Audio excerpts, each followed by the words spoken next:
Ainda que Ele não nos entregasse nada, Ele permanece sendo Deus. Ele permanece sendo o Senhor.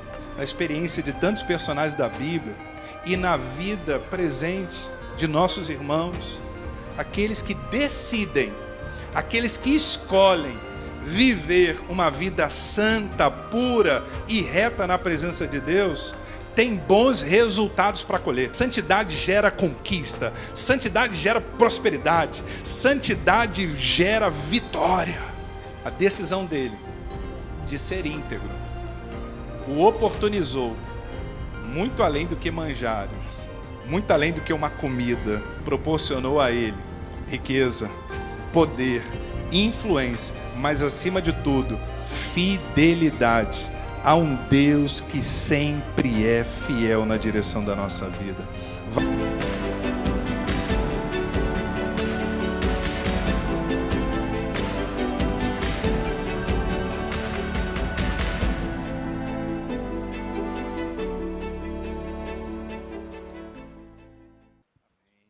Boa noite, amada igreja. Graça e paz. Paz do Senhor. Nessa tríplice saudação, a gente alcança e contempla todo mundo. Porque tem aqueles que preferem o boa noite, tem aqueles que preferem o graça e paz, e tem aqueles que aderem melhor a paz do Senhor. Então, numa tríplice saudação, todo mundo fica contemplado. Amém? Olha aí como é que a resposta veio. Prazer imenso estar aqui nessa amada igreja, tendo a oportunidade, o privilégio, a responsabilidade de compartilhar a exposição bíblica ao coração dos irmãos e irmãs que aqui acompanham o culto presencial, como também os demais irmãos e irmãs, amigos, familiares que acompanham a transmissão através das redes sociais da igreja. Quero destacar aqui nas minhas palavras iniciais a alegria de partilhar desse momento aqui de comunhão com os irmãos, dando ênfase a algo muito especial, real no meu coração. É o sentimento de constrangimento pelo carinho e a honra com que a igreja recebe o pregador e a sua família. Vocês nos constrangem com essa cordialidade. Vocês nos constrangem com essa honra. Vocês nos constrangem com esse amor. Não é só quando a gente chega. O irmão Rogério Belo, que foi belo demais nas suas atitudes, mediando dia após dia, semana após semana, o contato com tanto carinho, com tanto amor, expressando ali, ó, pastor, nós estamos orando pela sua vida, pela sua família. Então, a gente já se sente contagiado, tocado, antes mesmo da gente chegar aqui. Um pouco mais de um mês atrás, eu estive aqui, presente, para um momento de discipulado, de mentoria com o pastor Anderson Maciel. Ele arrumou um problema, porque agora, no meio da sua agenda corrida, você vai ter que, de vez em quando, arrumar um jeitinho de me receber de novo aqui, porque eu saí daqui muito abençoado, edificado, e não saí daqui abençoado, edificado sozinho. Nessa oportunidade, veio comigo, pude trazer a esse momento de discipulado, de mentoria, o administrador lá da nossa igreja, Batista em Padre Miguel, que me acompanhou, e nós saímos daqui muito felizes com tudo aquilo que a gente ouviu. Tenha certeza, pastor Anderson, meu amigo, o quanto a gente saiu daqui inspirado. E a gente saiu daqui tão inspirado que a gente decidiu, nós vamos voltar lá nessa oportunidade, e a gente não vai voltar lá sozinho. Então, tem ali líderes, nós temos ali irmãos muito cooperadores dessa área de trabalho ministerial na vida da igreja. E aí, chego aqui, conheço a irmã Márcia presencialmente, a gente já conhecia pelas redes sociais, mas em caráter presencial, primeira vez, com tanto carinho, com forma tão gentil, tão amável. Obrigado, viu, irmã Márcia, a maneira como acolheu a mim, minha esposa e o nosso Davi. Para que você fique de pé, porque antes de eu apresentar os feios que vieram comigo, deixa eu apresentar a beleza aqui dessa esposa e desse filho, nosso caçulinha Davi. Essa é minha esposa, Camila, casados há 17 anos. Ficou em casa a nossa primogênita, a Stephanie, e a do meio, Sofia. Até viriam conosco. Pode sentar, meu amor. Muito obrigado pela companhia. Amanhã, a nossa primogênita tem um trabalho numa feira cultural na escola. E aí o grupo lá deixou a coisa muito para cima da hora.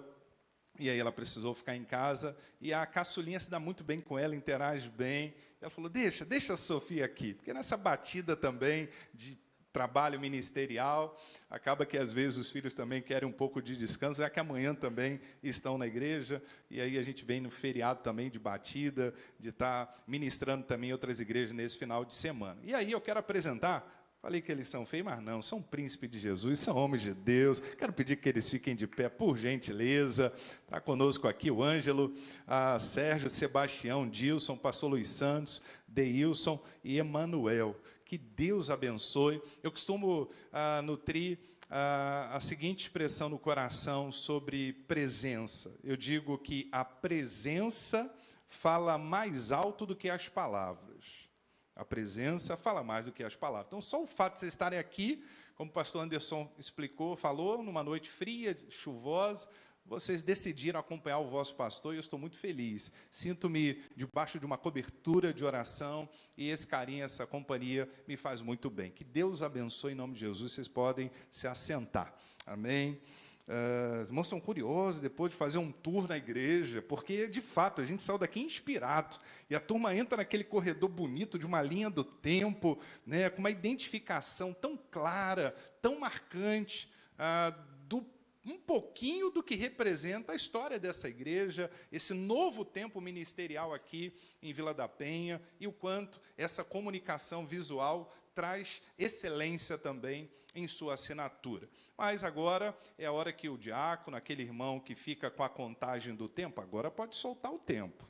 Porque até então eram apenas considerações iniciais, um bate-papo, o pastor ficar tranquilo. Agora, aquele que faz a contagem do tempo pode marcar a partir de agora. Te convido a abrir o texto bíblico lá no livro de Daniel, capítulo 1, a partir do versículo 8. Se você pode, fique de pé, por gentileza. Daniel, capítulo 1.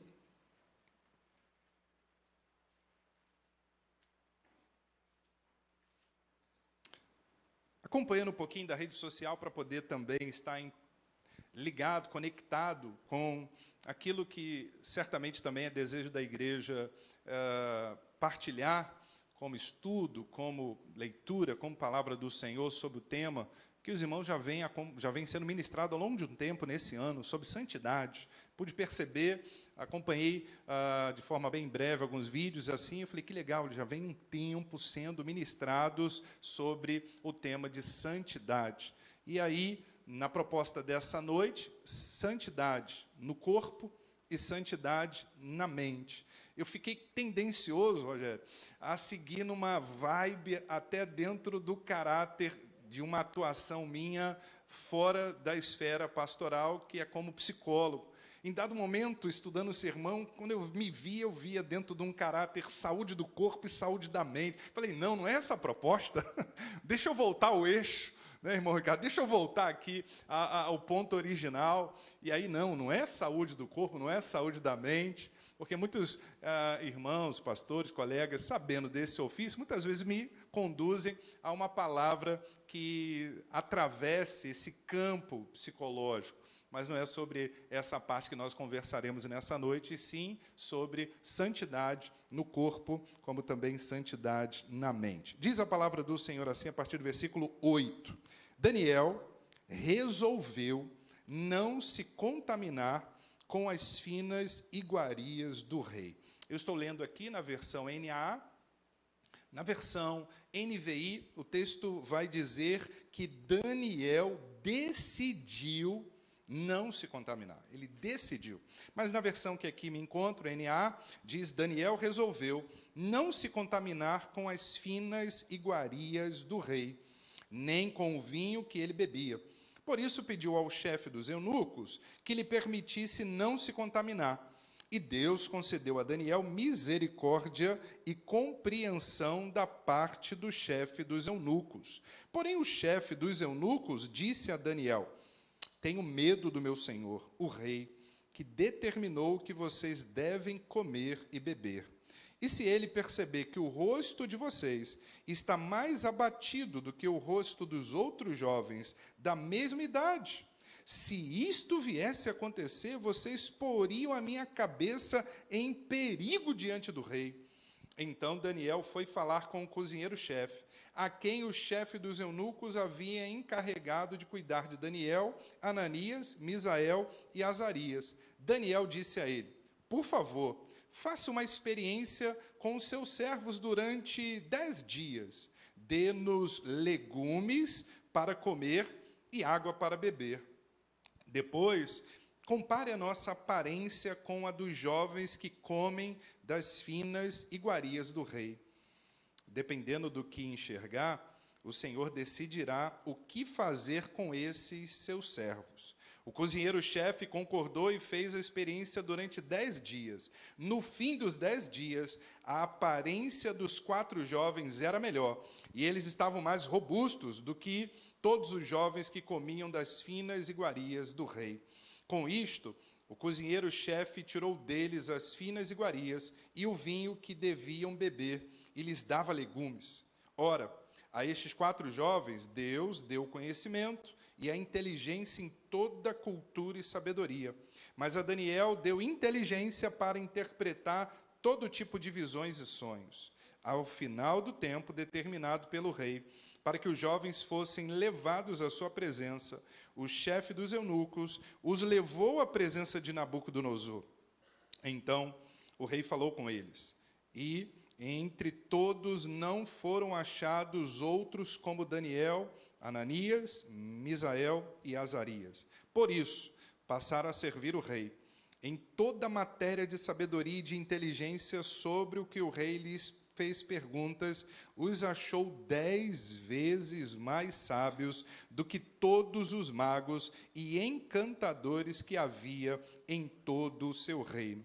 Daniel continuou ali até o 1º ano do reinado de Ciro. Deus abençoe a leitura da sua palavra. Vamos falar com o Senhor mais uma vez? Deus bendito, Pai querido, glorificado e exaltado seja o teu santo nome. Senhor, que alegria poder estar aqui nesta amada igreja.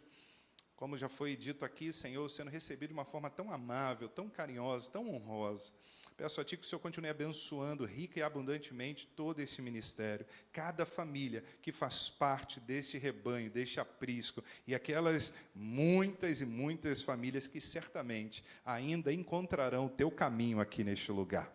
Ó Deus, que o Senhor nos conduza, sob a direção do Teu Santo Espírito, acerca da reflexão baseada nesta palavra, na história da vida deste jovem Daniel, que certamente tem algo de muito valor a nos ensinar, mediante a palavra proposta do tema, para que possamos pensar sobre uma vida santa no corpo, como também na mente. E assim nós oramos em nome de Jesus. Amém e amém. Você pode se sentar, por gentileza? Gostaria de trabalhar dentro dessa proposta temática sobre santidade no corpo e na mente, trazendo consigo a abordagem como um caráter de sinônimo para santidade no corpo e santidade na mente, a integridade cristã. Queria quando nós mencionarmos aqui, quando eu mencionar aqui sobre a questão de integridade cristã, que você pudesse compreender, absorver como sinônimo de santidade no corpo e santidade na mente. Por quê? Porque integridade significa inteiro. Eu fui buscar uma definição real no dicionário sobre o que é integridade. Integridade consiste em qualidade de uma pessoa que age de forma justa, de forma honesta, de forma reta. Integridade também significa alguém que cumpre aquilo que promete, alguém que se porta com honra, alguém que atua com justiça, alguém que tem um discurso alinhado com ética e tem boa reputação. Por isso, fiquei tentado em compartilhar, de fato, essa ideia com vocês, de uma consideração de que santidade no corpo e santidade na mente está intimamente ligado a uma vida cristã integral, uma vida cristã por inteiro, onde o nosso cuidado com o corpo, onde a nossa conduta comportamental, ela está atrelada a um compromisso real com Cristo, desde a maneira como a gente fala, na maneira que a gente pensa, na maneira que a gente age e até na maneira que a gente busca sentir as nossas emoções. Tudo conectado. Por isso, a proposta de uma reflexão sobre a integridade cristã. Nós vivemos numa sociedade onde nós vemos de uma forma muito preocupante atitudes de muita injustiça social. Nós nos deparamos com uma realidade numa sociedade, inversão de valores, distorção de valores. Olhamos lá fora e vemos quantas pessoas estão hoje vivendo uma vida de uma desafeição natural, egoístas, mais amantes dos prazeres do que amigos de Deus, estão buscando viver uma vida baseada tão somente na aparência, em detrimento da essência. E aí a gente olha para essa referência bíblica de um jovem, Daniel, juntamente com os seus 3 amigos, que estavam numa terra distante da sua terra natal. Eles foram levados cativos para a Babilônia. Eles, então, ali se encontraram numa situação de escravidão. Eles não estavam junto ao seu povo, eles não estavam na sua própria terra, estavam ali numa realidade circunstancial adversa, contrária. Esses jovens viram casas sendo incendiadas pelo Império Babilônico, eles viram crianças, adolescentes, jovens sendo sequestrados, adultos sequestrados, eles viram barbaridades, torturas que foram realizadas por conta do avanço do Império Babilônico naquela época, que se tornou, naquele instante, naquele período, o maior império de todo o mundo. E naquela situação ali, nós encontramos um jovem que, dentro desse ambiente, desse território difícil, que era o território da Babilônia, ele vai se deparar com algumas situações.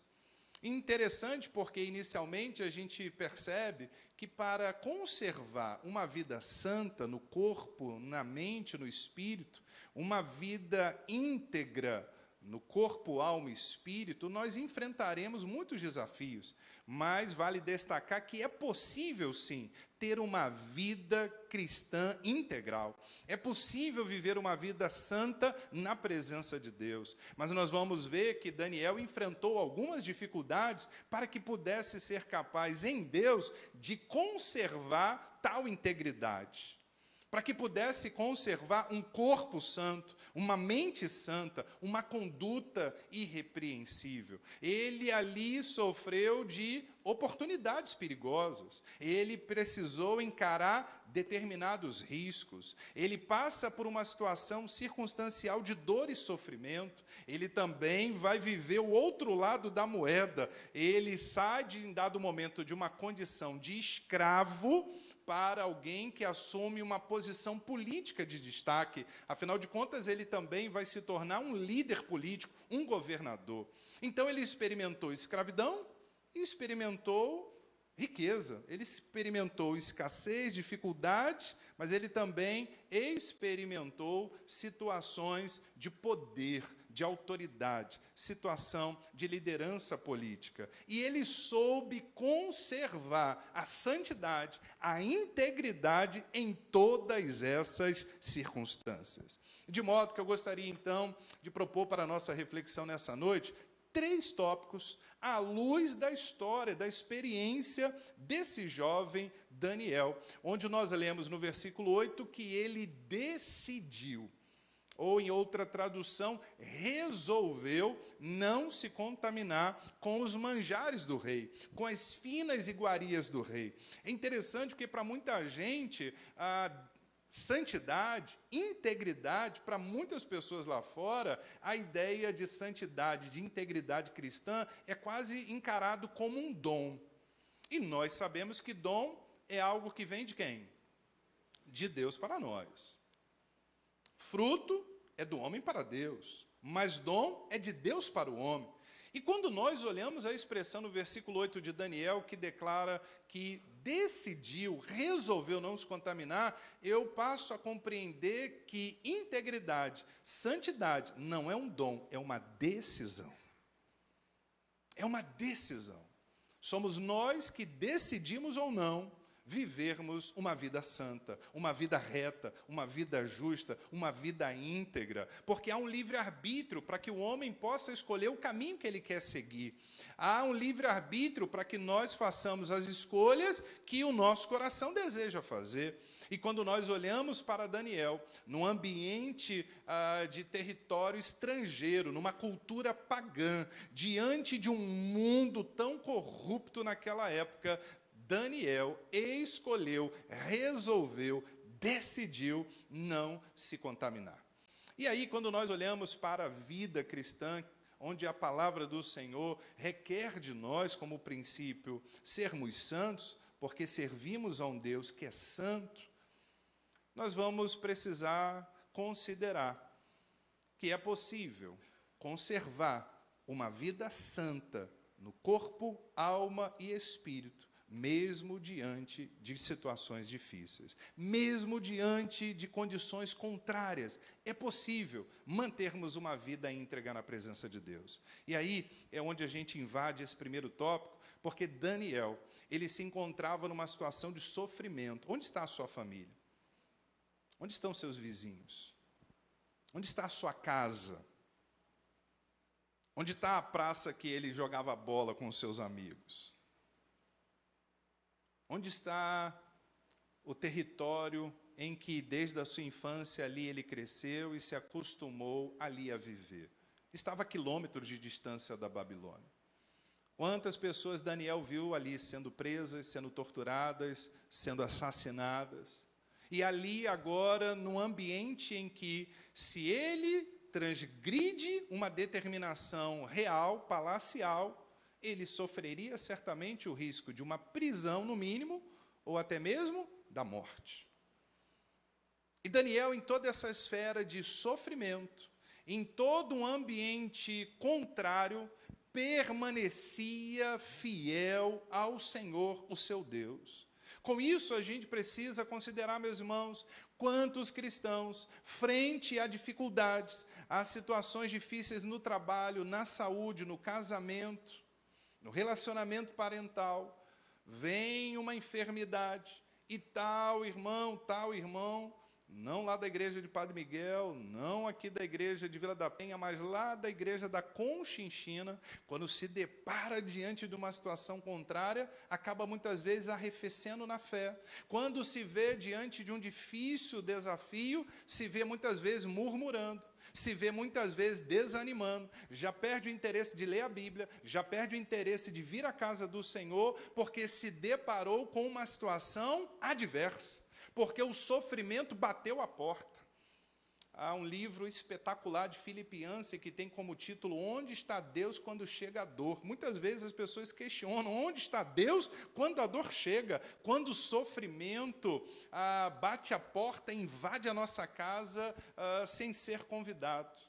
No entanto, Daniel, mesmo diante de situações de aperto, Daniel entendeu que Deus permanecia no seu sublime trono, que Deus era soberano para o sustentar em meio a situações tão amargas, tão difíceis, que ali ele estava vivenciando em terra estranha, em uma terra estrangeira. De maneira, meus irmãos, que lá, Daniel, mesmo num ambiente muito contrário, vai agir de uma maneira a deixar para nós lições belíssimas.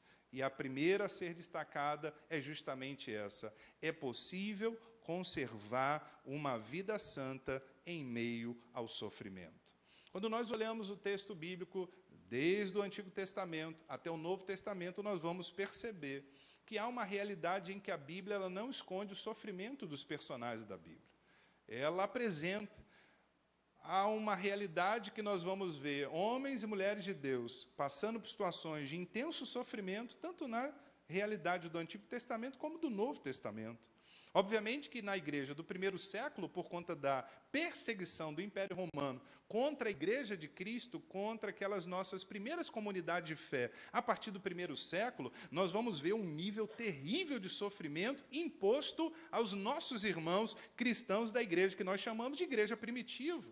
Mas é muito interessante porque o texto bíblico, ele não busca enfatizar a causa do sofrimento. Olha, mas por quê? Foi porque o imperador tal sentiu isso, ou teve aquilo, ou decidiu isso, ou porque o imperador tal era muito ruim de coração. Nós não vamos ver essa ênfase no texto bíblico. O que nós vamos ver é a reação dos personagens da Bíblia frente ao sofrimento, tomando como base a figura do nosso Senhor e Salvador Jesus Cristo no Vale do Getsêmani, no Jardim das Oliveiras, que diante da intensidade do seu sofrimento, o que nos chama a atenção não é a causa do seu sofrimento, o que nos chama a atenção não são as dores oriundas daquele que estava ali a levar sobre si os nossos pecados, mas é ver como Jesus reage, porque ele teve também a escolha divina de dizer não à cruz, mas ainda assim ele responde ao Pai, ele reage a todo um cenário terrível de sofrimento, dizendo ao Pai: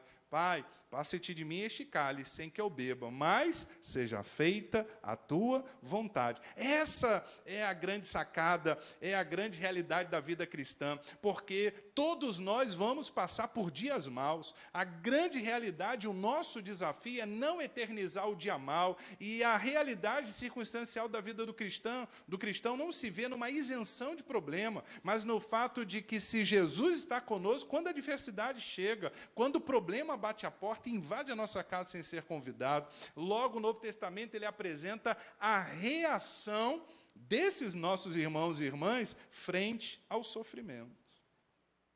Quando o ambiente de prisão, situação de prisão, chega para Jesus, por conta dos soldados romanos, e os representantes do Sinédrio que acompanhavam os soldados romanos para prender a Jesus, esses soldados chegam no jardim do Getsêmani e encontram Jesus fazendo o quê? Encontram Jesus fazendo o quê? Orando. Então, a grande realidade da nossa vida cristã está no fato de como a adversidade nos encontra, murmurando, reclamando, atribulado, ansioso, preocupado, ou quando a adversidade chega, nos encontra numa posição como aquela de Jesus, em oração junto ao Pai.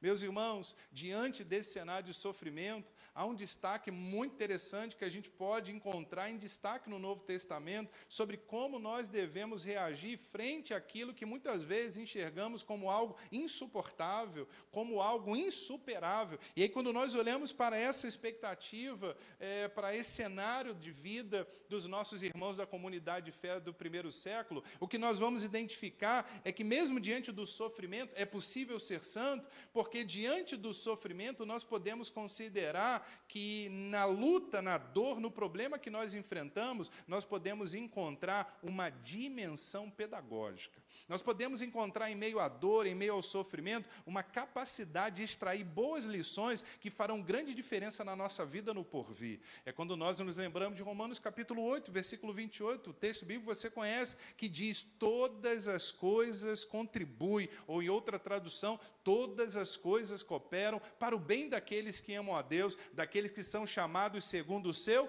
decreto ou segundo o seu propósito. Então é necessário, é importante compreender que as lutas da vida, o sofrimento da vida, ainda que seja muito ruim sofrer, padecer, sentir dores, enfrentar situações contrárias, as adversidades da vida para a vida do cristão é oportunidade de uma dimensão pedagógica, é chance de crescimento, é chance de amadurecimento, de aprendizado, de excelentes lições.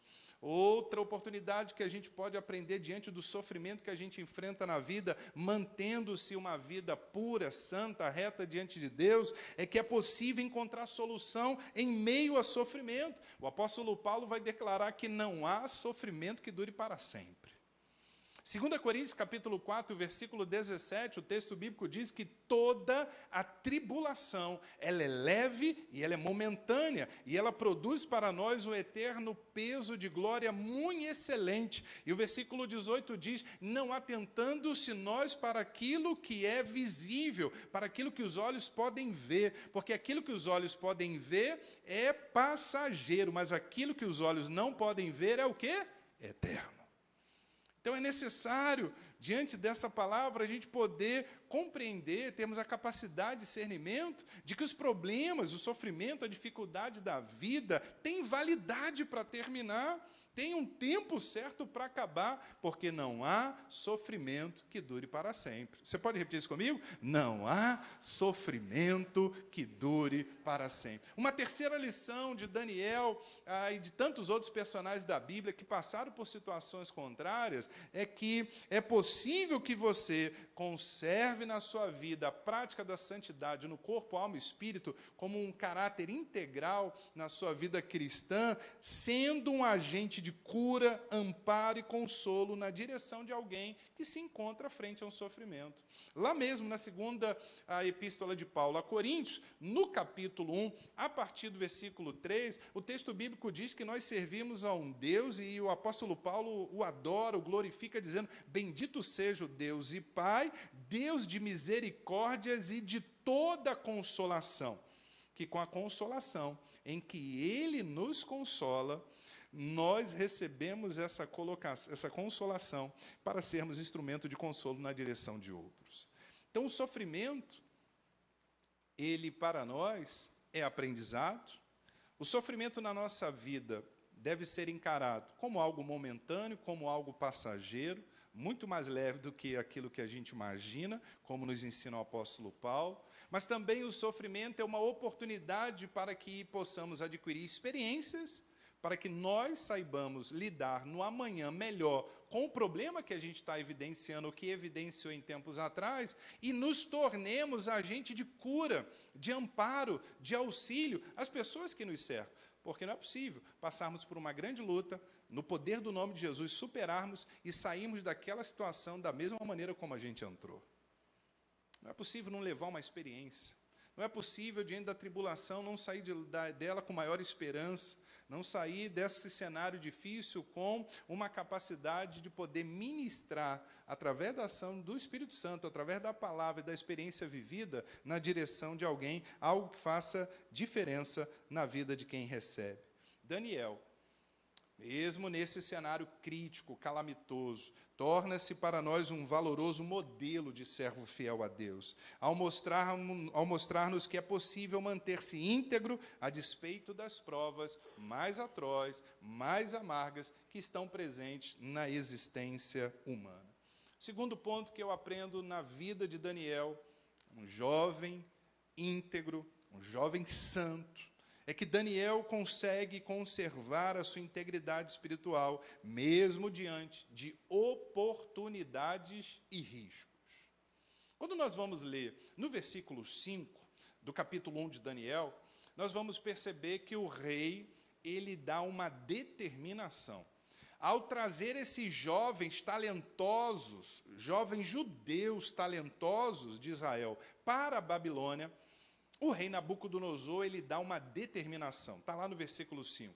A determinação é que esses jovens deveriam ser alimentados com as finas iguarias do rei, com a mesma comida da mesa palacial, com a mesma comida servida ao rei.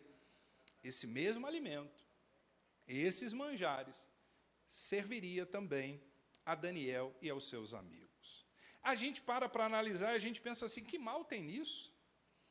Se um dia eu estou lá numa empresa e a comida do diretor, do presidente da empresa, é um cardápio requintado, refinado, e ir lá para a turma, lá, peãozada, é um outro cardápio, uma outra realidade. E naquele dia, o diretor, o presidente, decidiu que todos, ou que um grupo seleto, iria comer da mesma comida que ele. Qual o problema nisso? A diferença é que Daniel tinha um discernimento espiritual, que naquele tempo em que o paganismo reinava na Babilônia, ele sabia muito bem que eram iguarias, que eram manjares, que era um cardápio que não vinha a ser servido sem que primeiro não tivesse sido consagrado aquelas figuras de divindades do ambiente pagão da Babilônia. Então, ele sabia que aquela comida era uma comida consagrada a entidades. Era um caráter impuro, porque também, não apenas dentro desse contexto de um alimento consagrado às entidades pagãs da Babilônia, Daniel sabia que naquele cardápio real haviam alimentos em que a lei mosaica também condenava.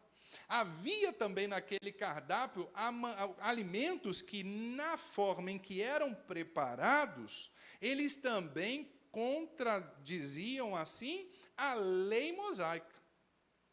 Então, Daniel, a comer daquele alimento, ele estaria, assim, o quê? Indo de contra a lei do Senhor, pela forma que foi preparado, pelo cardápio que foi consagrado, pelos tipos de alimentos que ali eram servidos. E aí Daniel, tendo essa inteligência da visão, tendo esse discernimento, ele então decide, ele então resolve não se alimentar.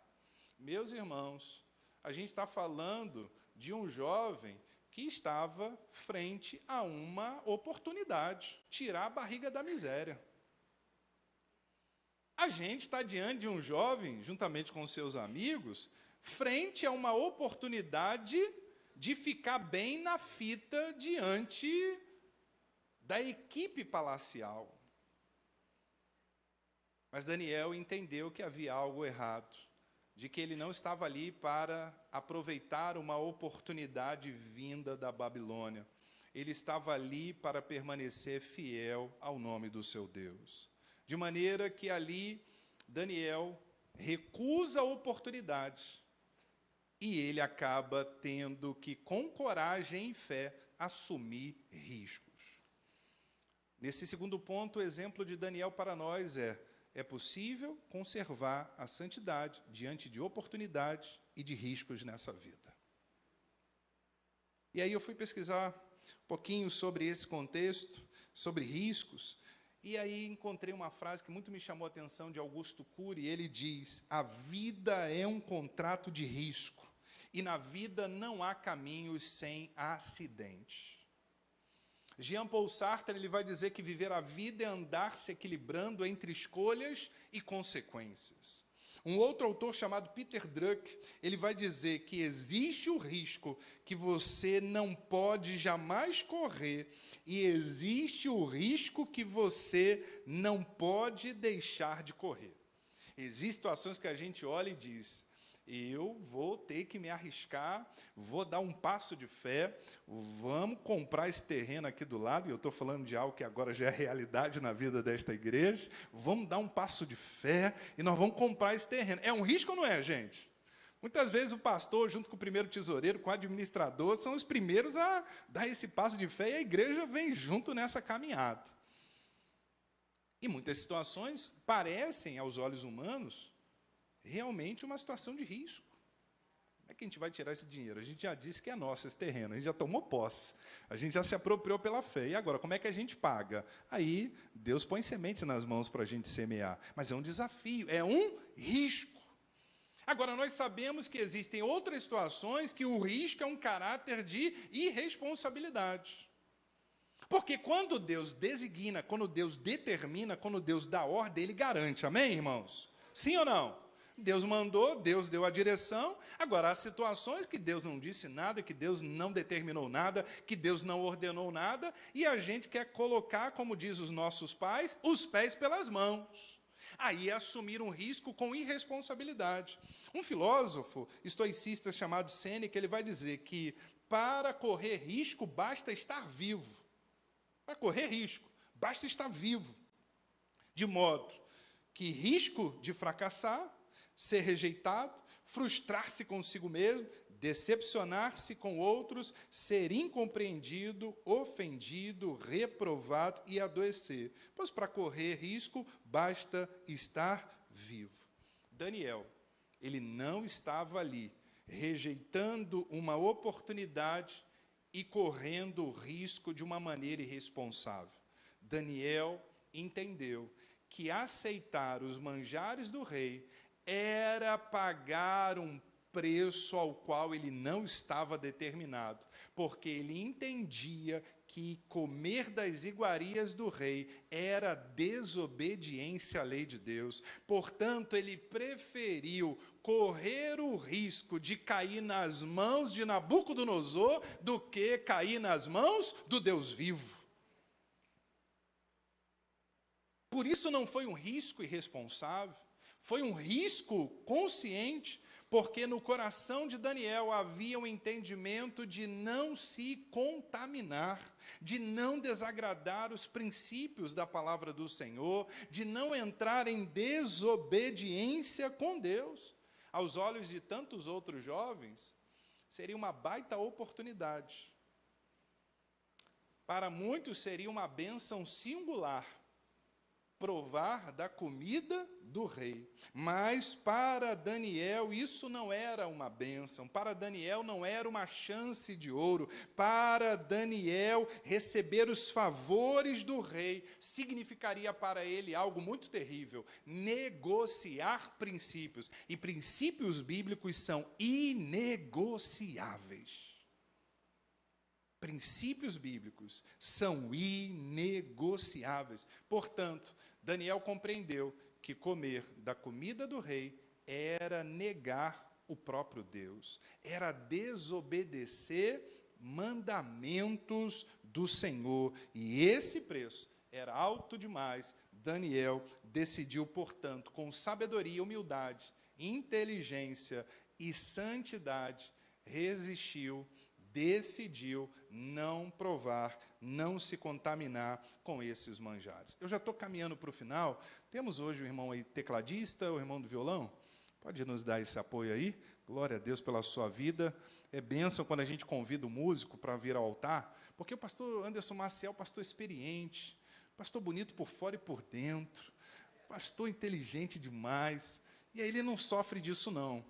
Mas eu que sou só um pouquinho mais novo que ele, mais novo na caminhada ministerial, a gente tem vícios de linguagem. Aí o pastor mais jovem, a gente fica, vai terminar, acabando, concluindo, terminando, finalizando. A igreja está assim, quando é que esse culto acaba? Quando é que essa mensagem termina? Ele já falou concluindo, terminando, acabando, finalizando, e não termina nunca.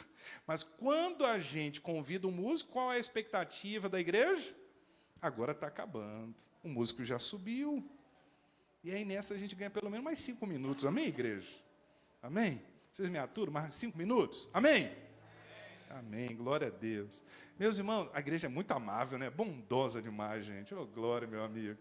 Então, meus irmãos, vamos para a gente terminar. Meus irmãos, quando a gente olha para Daniel, a gente percebe, é um jovem, levado para uma terra longínqua, distante, estrangeira, corrupta.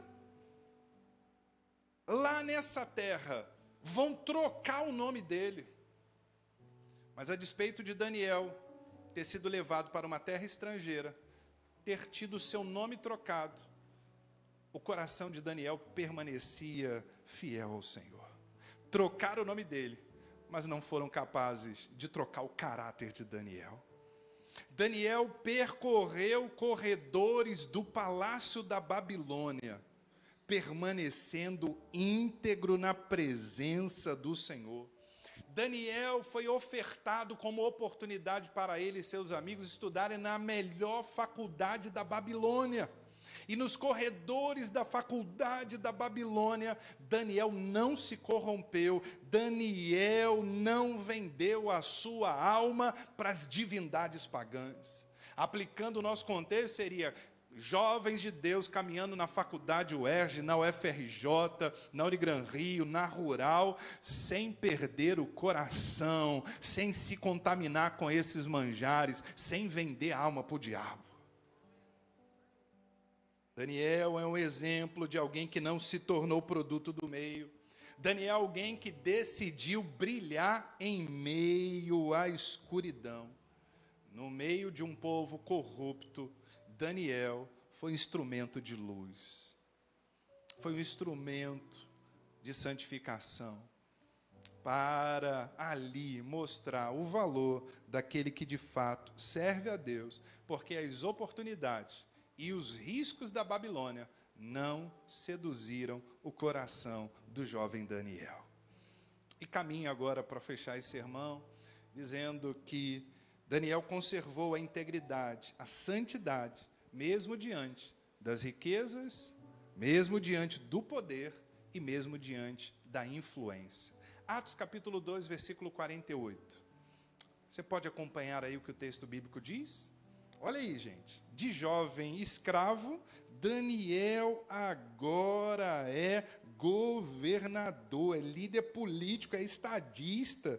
O versículo 48 diz, então, o rei engrandeceu Daniel e lhe deu muitos e grandes presentes. Ele o pôs como governador de toda a província da Babilônia. Também o fez chefe supremo de todos os sábios da Babilônia. Depois de 3 anos estudando na Universidade da Babilônia, Daniel sai da condição de escravo para se tornar governador. Daniel ganha riquezas e Daniel passa a ser chefe supremo de todos os sábios daquele tempo, daquele reino. Daniel agora tem poder, Daniel agora tem riquezas e Daniel agora tem influência.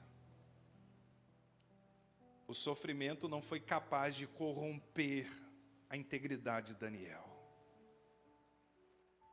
Nós vimos que as dores não corromperam o caráter de Daniel. E agora nós vamos perceber que a riqueza, o poder e a influência também não foram capazes de corromper a integridade na vida de Daniel. E com isso, fica para nós a reflexão de que mesmo de perigos, riscos, oportunidades que foram colocadas diante de Daniel, era o fim da pobreza, era o fim da escravidão, e agora era chegada a hora, era o momento da riqueza, da nobreza, do poder, da influência, mas ainda assim, Daniel permaneceu fiel ao Senhor. Daniel era uma ilha, meus irmãos, na Babilônia.